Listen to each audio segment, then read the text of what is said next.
Muling pinagtibay ng aktres na si Janine Gutierrez ang kanyang pagiging solid kapamilya matapos siyang muling pumirma ng panibagong kontrata sa ABS-CBN.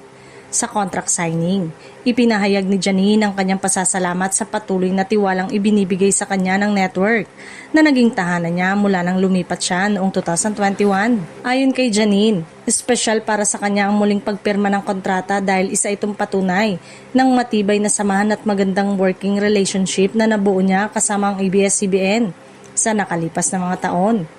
Ibinahagi rin niya na noon ay pangarap lamang niyang maging bahagi ng Kapamilya Network.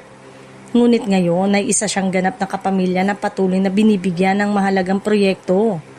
Matatanda ang umani ng papuri ang aktres sa kanyang pagganap sa hit series na Dirty Linen, kung saan ipinakita niya ang kanyang versatility bilang aktres. Ang tagumpay ng naturang serye ay naging isa sa mga dahilan kung bakit lalo pang tumitibay ang kanyang posisyon bilang isa sa mga pangunahing artista ng ABS-CBN.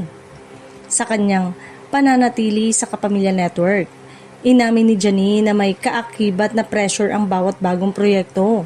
Ngunit mas pinipili niyang ituon ang kanyang pansin sa magagandang oportunidad at mga kwentong maibabahagi niya sa mga manonood.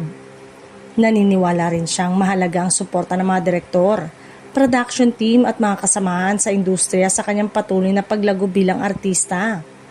Patuloy namang ipinapakita ng ABS-CBN ang kanyang kumpiyansa kay Janine sa pamamagitan ng pagbibigay sa kanya ng mga makabuluhang proyekto.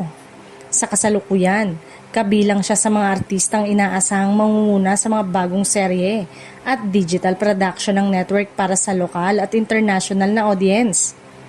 Dahil sa panibagong kontratang ito, lalo pang inaabangan ng kanyang mga tagahanga ang mga susunod na proyekto.